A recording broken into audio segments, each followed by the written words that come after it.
Hi friends, welcome to Sangavi சமையல். இன்னைக்கு வந்து நைட்டுக்கு நான் டின்னர் தான் ரெடி பண்ண போகிறேன். அது வந்து பார்த்தீங்கன்னா தேங்காய் பால் சாதம்னு சொல்லலாம், இல்லைன்னா தேங்காய் பால் ஒயிட் குஸ்கா, அதோட பேர் இதுதான்.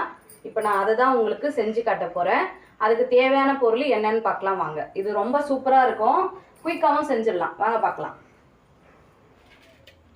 இதுக்கு வந்து பார்த்தீங்கன்னா ஒரு பெரிய சைஸு ஒரு வெங்காயம், ஒரு 3 பச்சை மிளகா, தக்காளி வந்து கொஞ்சமாக எடுத்துக்கணும். வெங்காயத்தை விட தக்காளி ரொம்ப கம்மியாக இருக்கணும். ஒரே ஒரு தக்காளி, கொத்தமல்லி, புதினா எடுத்து வச்சுருக்கேன். நம்ம எப்படி பிரியாணிக்கு போடுவோமோ அதே மாதிரி தான், நீங்கள் எப்படி வேணாலும் எடுத்துக்கலாம், அதிகமாகவும் கம்மியாகவும் எடுத்துக்கலாம். இங்கே வந்து பார்த்திங்கன்னா ஒரு தேங்காய், அது பெரிய சைஸாக இருந்தாலும் சின்ன சைஸாக இருந்தாலும் ஒரு தேங்காவை வந்து நல்லா அரைச்சி பால் எடுத்து வச்சுருக்கிறேன். அதுதான் இங்கே இருக்குது. அதுக்கப்புறம் இஞ்சி பூண்டு பேஸ்ட்டு, அதுக்கப்புறம் தேவைக்கு உப்பு, அவ்வளோதான். இப்போ நான் வந்து கேஸ் ஆன் பண்ணி குக்கர் வந்து ஹீட் பண்ண வச்சுருக்கிறேன். இப்போ நம்ம குயிக்காக எப்படி செய்கிறதுன்னு பார்க்கலாம் வாங்க.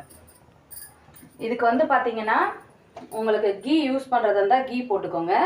இப்போ என்கிட்ட வந்து இப்போதைக்கு கீ இல்லை, அதனால் நான் வந்து கடலெண்ணெயும் 1 ஸ்பூன் வந்து கோகோனட் ஆயில் சேர்க்க போகிறேன். இது வந்து கோகோனட் ஆயிலில் செய்யும்போது வந்து தேங்காய் எண்ணெய் செய்யும்போது அந்த ஃப்ளேவர் வந்து சூப்பராக இருக்கும். நம்ம தேங்காய் பாலும் யூஸ் பண்ணி ஒரு ஸ்பூன் அளவுக்கு நம்ம இப்போ சேர்க்க போகிறோம். இப்போ தேவையான அளவுக்கு எண்ணெய் ஊற்றிக்கலாம். அப்புறம் ரைஸ் வந்து பார்த்தீங்கன்னா இங்கே காமிட, நான் இதில் வந்து 2 எடுத்திருக்கேன். இந்த 2 ஆளாக்கு அரிசி தான் எடுத்திருக்கேன், பாஸ்மதி ரைஸ். நீங்கள் வந்து சீரக சம்பாவில் செஞ்சால் கூட சூப்பராக இருக்கும் இது. இப்போ நான் அதை வந்து 2 டைம் வாஷ் பண்ணிவிட்டு இங்கே ஊற போட்டு வச்சுருக்கிறேன். நான் இப்போ தான் ஊற வச்சேன், ரொம்ப நேரம்லாம் இல்லை. கடலெண்ணெய் வந்து ஒரு 4 ஸ்பூன் வந்து பெரிய ஸ்பூனில் 4 ஸ்பூன் போட்டிருப்பேன். இப்போ 1 ஸ்பூன் வந்து தேங்காய் எண்ணெய் சேர்த்துக்கலாம். தேங்காய் எண்ணெய் சேர்க்கும்போது அது வந்து ஒரு ஃப்ளேவராக சூப்பராக இருக்கும். இது மாதிரி ஒரு சாதம் செஞ்சுட்டு இதுக்கு சைடிஷாக வந்து நீங்கள் எதுமா காரமான எது வேணாலும் செய்யலாம். நான்வெஜ் ரெசிபியாக இருந்தாக்கா வந்து 65 சூப்பராக இருக்கும், இல்லைனா சிக்கன் கிரேவி நல்லாயிருக்கும், எக் மசாலா நல்லாயிருக்கும். இப்போது வெஜிடேரியனாக மஷ்ரூம் மசாலா, பட்டர். இன்றைக்கி நான் வெறுமையாக தான் செஞ்சு சாப்பிட போகிறோம். இப்போ வந்து ஆயில் வந்து நல்லா ஹீட் ஆகிடுச்சு. இங்கே தாளிப்புக்கு பார்த்தீங்கன்னா குட்டி குட்டியாக ஒரு 2 பிரிஞ்சி இலை, இந்த அளவுக்கு பட்டை, ஒரு அன்னாச்சி பூ, ஒரு 5 கிராம்பு, ஒரே ஒரு மராட்டி முக்கி. இப்போ இதை நம்ம சேர்த்துக்கலாம். இப்போ இதிலே வெங்காயம் சேர்த்துடலாம், பச்சை மிளகா. இது ரொம்ப ரோஸ்ட்டாக நம்ம வதக்கணும்னு அவசியம் கிடையாது, கொஞ்சம் லைட்டாக ப்ரௌனாக வந்தால் போதும். இப்போ நல்லா வதக்கிடலாம். இப்போ அடுத்ததாக வந்து இந்த புதினா, கொத்தமல்லி சேர்த்துடலாம்.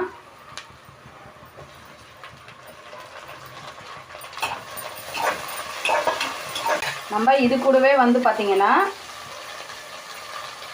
ஒரு ஸ்பூன் அளவுக்கு மட்டும் இஞ்சி பூண்டு பேஸ்ட்டு. ஏன்னா இது ஒயிட்டாக இந்த பச்சை மிளகாய் காரம் மட்டும்தான் இருக்கும், அதனால் வந்து இதில் நிறைய சேர்த்தோம்னா இஞ்சி பூண்டு அதிகமாக ஒரு மாதிரி டேஸ்ட் நல்லா இருக்காது. அதனால் நீங்கள் கம்மியாகவே சேர்த்துக்கோங்க. இந்த இஞ்சி பூண்டும் நல்லா இப்போ வதங்கி வரட்டும். இப்போ இது நல்லா வதங்கிடுச்சு. இப்போ நம்ம தக்காளி சேர்த்துக்கலாம். இப்போ இதுலேயே நம்ம தேவையான அளவுக்கு உப்பு சேர்த்துக்கலாம்.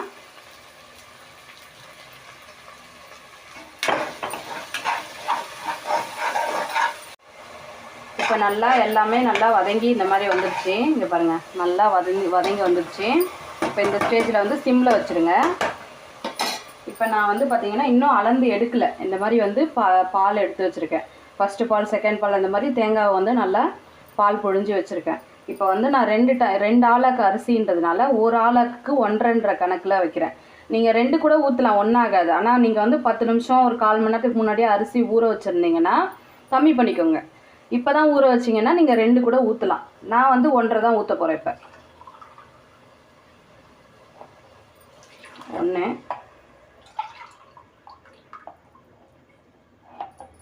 2. இப்போ இதில் கொஞ்சமாக தண்ணி ஊற்றிக்கலாம் நம்ம.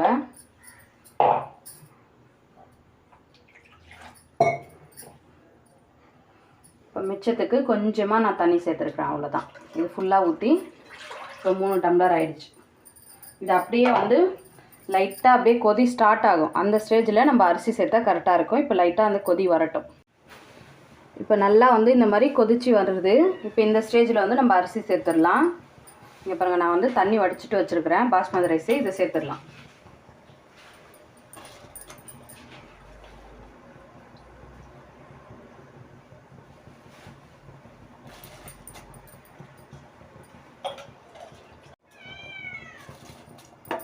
அரிசி எல்லாமே சேர்த்துட்டோம்.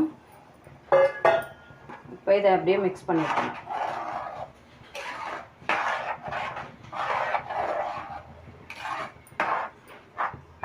இப்போ இந்த ஸ்டேஜில் நீங்கள் வந்து உப்பு கரெக்டாக இருக்கா இல்லையான்றது செக் பண்ணிக்கலாம். செக் பண்ணிவிட்டு வேணும்னா போட்டுக்கோங்க. முதல்ல கம்மியாக போடுங்க, அதிகமாக பண்ணிட்டா குறைக்க முடியாது. இப்போ நம்ம விசில் போட்டுடலாம்.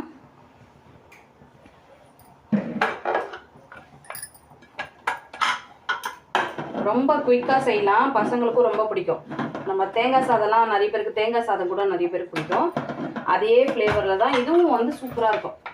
இது கூட காம்பினேஷனாக நீங்கள் எதனா ஒரு கிரேவி பண்ணிவிட்டு இது மாதிரி வச்சுட்டிங்கன்னா சூப்பராக இருக்கும், அல்டிமேட்டாக இருக்கும். இப்போ வந்து நான் விசில் போட்டேன், ஸ்டீம் போட்டேன். இப்போ 2 விசில் வச்சுட்டோம்னா சூப்பராக ஒயிட் குஸ்கா ரெடி ஆகிடும். தேங்காய் பால் ஒயிட் குஸ்கா வந்து சூப்பராக ரெடி ஆகிடும். இப்போ நம்ம 2 விசிலுக்கு அப்புறமா பார்க்கலாம். இப்போ 2 விசில் விட்டாச்சு குக்கரு. இப்போ ஆஃப் பண்ணி வச்சுருக்கேன். இப்போ நம்ம ஸ்டீம் வந்து போயிடுச்சு. இப்போ திறந்து பார்க்கலாம் வாங்க.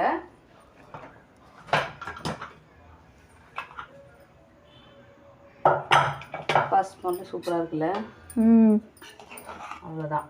இந்த மாதிரி நீங்கள் இப்படி எடுத்து கலரி விட்டுருங்க. சாதமும் வந்து உடையில நம்ம கரெக்டாக தண்ணி வச்சதுனால பொல பொலன்னு தான் இருக்குது.